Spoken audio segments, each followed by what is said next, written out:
Hey guys, hope you're well. So today, as you can tell by the title, I'm going to do a random mini little autumn haul. I'm sorry that it's definitely been a hot minute since I've filmed anything. I think it's been borderline 3 months, so I do apologise for that.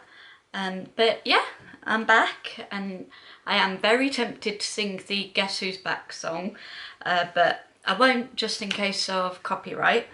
I hope the angle's okay. The camera looks a bit tilted, but I hope the actual video angle's okay.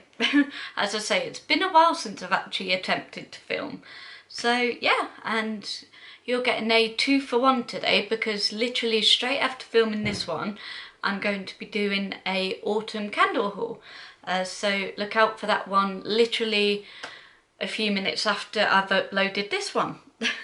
So to start off with, from Asda Home, I spotted this very cute autumn like sign decoration with these little gonks that are so cute and little pumpkins. So yeah, I just thought that would look good in my living room.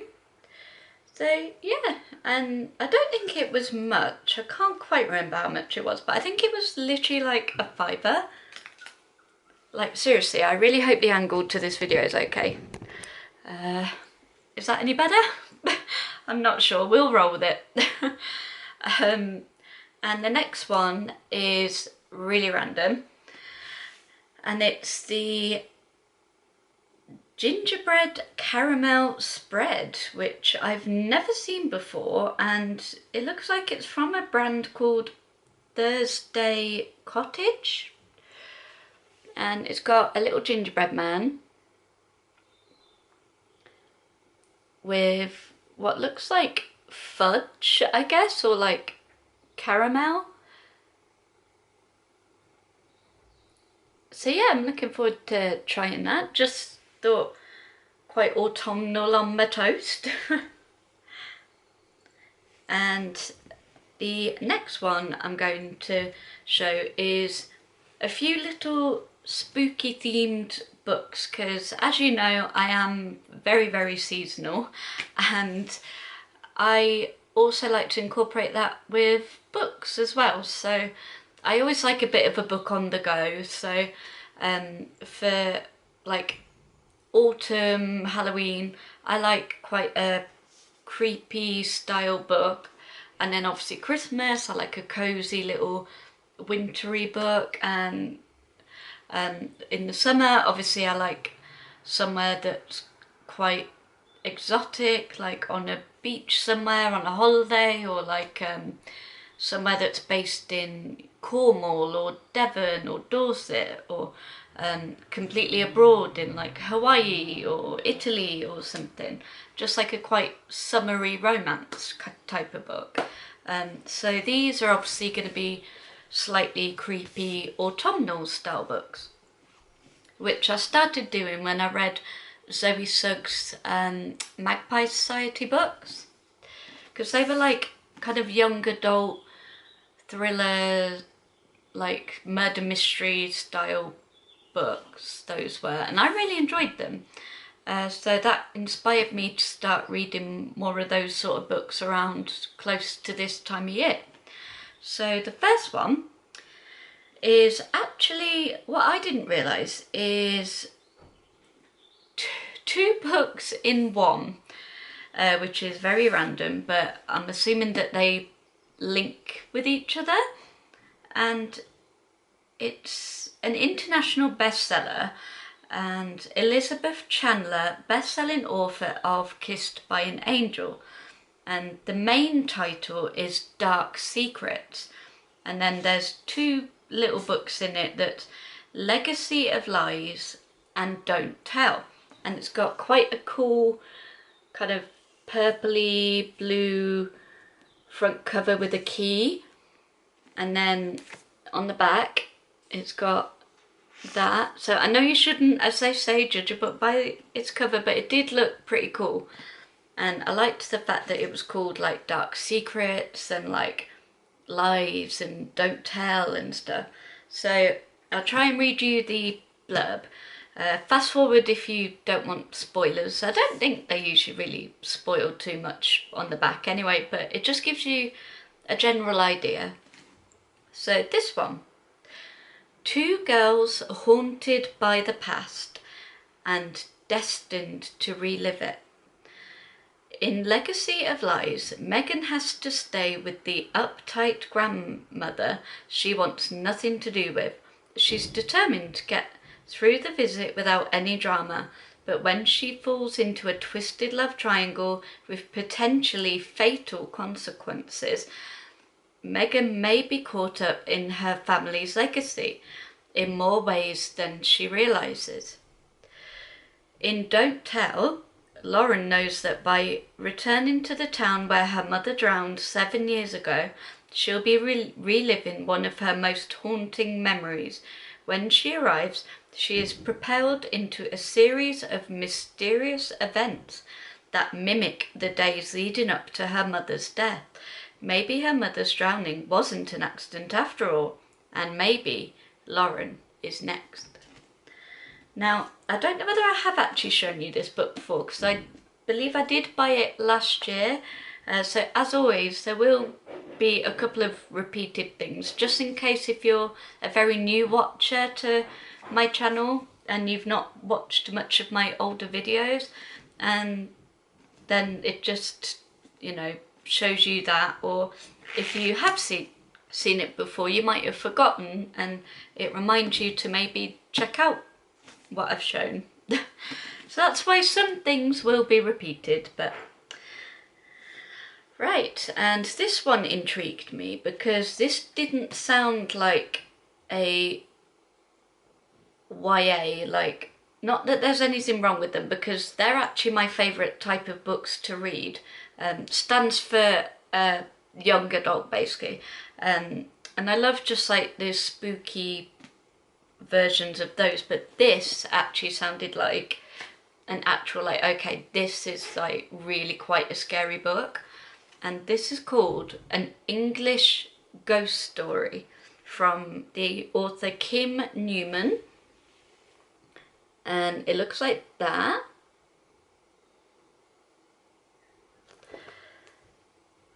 And I'll try and read you a bit of the blurb. So,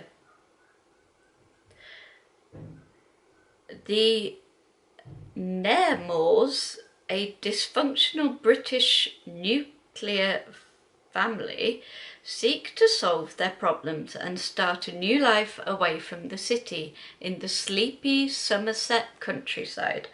At first, their perfect new home seems to embrace them, its endless charms creating a rare peace and harmony within the family. But as they grow closer, the house begins to turn on them and seems to know just how to hurt them the most, threatening to destroy them from the inside out. So that sounded like it could be really quite creepy. So yeah. And then the next one is Payback's a Witch, and I have shown this again before, but just to remind you, and again, I just loved the colouring of it, and I just love anything to do with like witches and things like that. So yeah, and it is described as a sexy, funny, charming romp that scratches that witchy autumnal itch just right.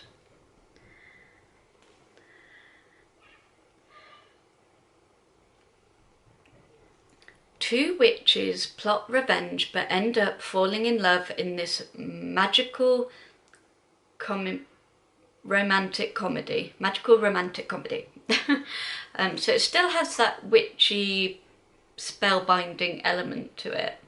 So Emmy Harlow is a witch, but not a very powerful one, in part because she hasn't been home to the magical town of Thistle Grove in years.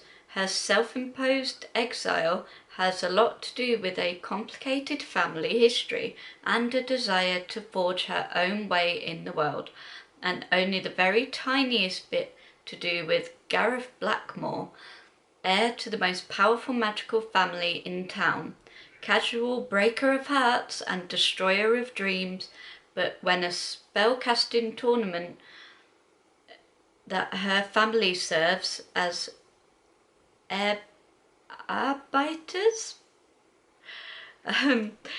for approaches, the pull of tradition bracket or the truly impressive parental guilt trip that comes with it, close bracket, is strong enough to bring Emmy back. She's determined to do her familial duty, spend some quality time with her best friend, Lyndon Thorne, and get back to her real life in Chicago. On her first night home, Emmy runs into Talia, an all-round badass in the darker magical arts, who is fresh off a bad breakup with Gareth Blackmore. Talia had let herself be charmed, only to discover that Gareth was also seeing Lyndon, and now she and Lyndon want revenge. Only one question remains: is Emmy in?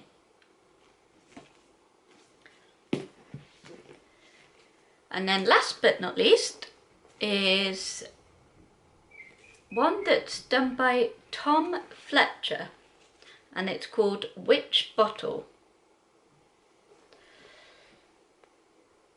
And it looks like that, just quite creepy, eerie. Something is stirring. The easy monotony of Daniel's job demands nothing from him other than dealing with unreasonable customer demands of his enigmatic boss. But things are changing. Daniel's started having nightmares, seeing things that can't possibly be there, like the oh, sorry, I cannot pronounce that word for the life of me. There's some kind of giant. The pressure of reading out loud, guys. Which is so real he swears he could touch it if he dared. Or the ghost of a man with a black bag over his head. It's not just at night bad things are happening either, or just to him. People are uneasy, seeking unlikely solutions like witch bottles, protective wards to keep harm at bay. But not everyone's happy to find the locals meddling with witch bottles. Things are about to get very unpleasant. So yeah, there you go. That's my random little autumn haul, and stay tuned for literally the next one that I'm about to film, which is the long awaited, I'm sure, autumn candle haul. So I'll see you then, and hope you're having a lovely day. Love you lots, bye.